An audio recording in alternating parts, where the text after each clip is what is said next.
Indonesia is pursuing one of the world's most ambitious economic and urban transformation as policymakers seek to spread growth beyond Jakarta and develop new centers of investment across the archipelago.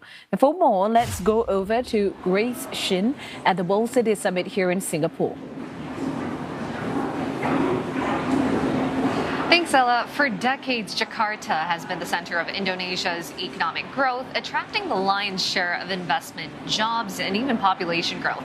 Now, the country is looking to reduce its reliance on the capital by building new hubs for industry, investment, and economic activity across the country. And joining me now for this conversation is Emil Dardak, Vice Governor of East Java. It's a pleasure to have you on today's show, Emil. Pleasure for me as well. Now, I want to start off with how Indonesia is trying to build a new capital city. We talked about Nusantara, Yes. And it's investing heavily beyond Jakarta. What issue exactly is Indonesia trying to solve? Well, definitely Indonesia is a very populous country with more than 280 million people. So this is not just about addressing the limitations of Jakarta as a capital city, but it is moving towards a more Indonesia-oriented. As you know, Jakarta is in Java Island, and Indonesia has more than 17,000 islands, including some big islands like Sumatra, Borneo. So the move to Nusantara is exactly carrying that spirit. Now, for us, I think it's a move that we all support, and for East Java in particular, our relationship in terms of trade and in terms of people-to-people relationship has been very good with Kalimantan, so we're very happy. Exactly, and you slightly covered the success story behind East Java. I want to focus there. It is home to Surabaya, Yes, the capital. Indonesia's second largest city, right? Indeed. And it has become one of the country's most important manufacturing and logistics center. And I feel like a lot of regions in Indonesia want to attract investment, but East Java has been doing particularly well. Why so?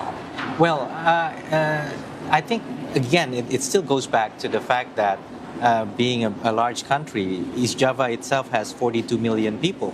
So it's really large. And what is interesting is we are the second largest economic contributor to Indonesia after the capital city itself. So looking beyond Jakarta is really important when you talk about Indonesia. Now, why are we contributing nearly a quarter of the nation's manufacturing output and around a fifth of the country's trade output in the GDP? Because there are 38 provinces, but East Java alone is because we actually cover almost 75% of the logistical routes going to the eastern part of Indonesia.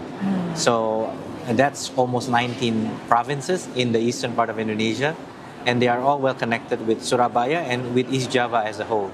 Then could we say that East Java is definitely playing a critical role, especially as Indonesia is navigating a somewhat challenging economic environment? Well, yeah, I think the challenge is being faced by many countries in the world as well. And we have become a middle-income countries, and there is this desire to make sure that we don't get into a middle-income trap.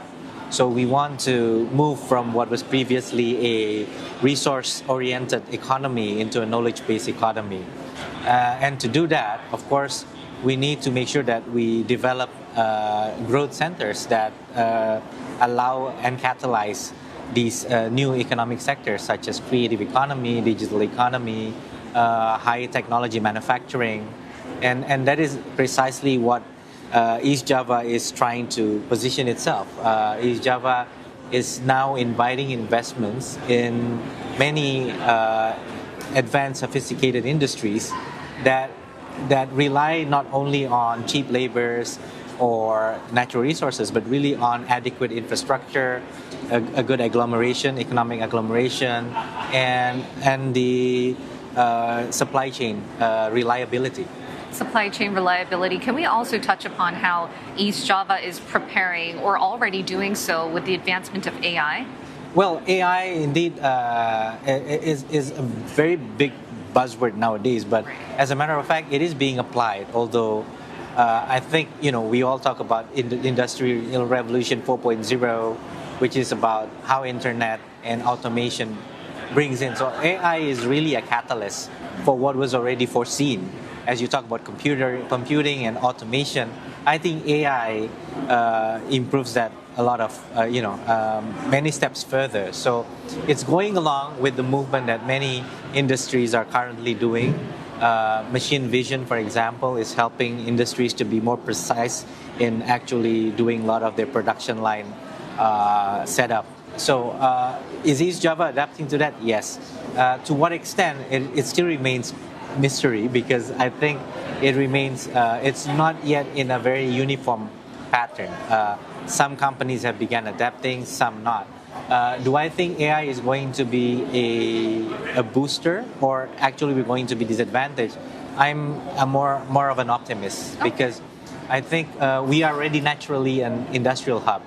And as AI penetrates into bringing more efficiency, I think we're not going to be redundant because of that, because they rely upon, as I said, we've shifted from originally being a natural resource oriented or cheap labor oriented into sufficient infrastructure. You're talking about world-class airport, world-class seaports, highways, adequate electricities. We just built a new data center in Surabaya, a couple megawatt data center, I think, and is going to anticipate the development of a new backbone that is going through the Pacific Ocean.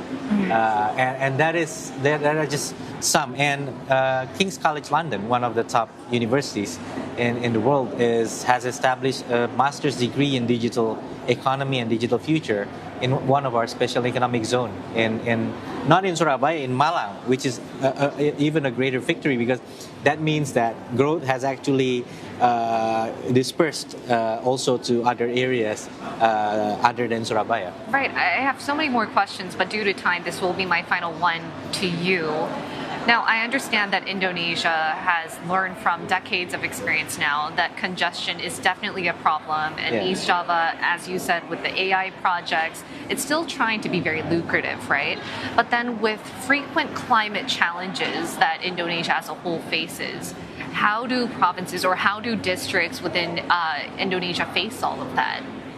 Well, we are already tasting the impact of climate change, which is prolonged drought and a much more intense rainfall and an unpredictable climate. And those who live in the rural areas, in the mountainous region, in a very heavily populated area like us, are prone to landslides and flooding. So we definitely are committed to also contribute to the national roadmap. We have the NDC, Nationally Determined Contribution, for reducing carbon emissions. And we are committed to that. We are one of the few provinces that gave early commitment to that. Now, will that hinder growth? Inevitably, there will be challenges because technologies are still at a nascent stage. But the commitment needs to be there, because once again, the most vulnerable of our communities are feeling the impact of this climate change. So we will remain committed, and we believe that with global collaboration, we can find ways to have to ease the transition process. And to find a balance between growth and also sustainability. Thank you so much. That was Emil Dardak, Vice Governor of East Java, joining us from the World City Summit here in Singapore. And it's back to you in the studio, Ella.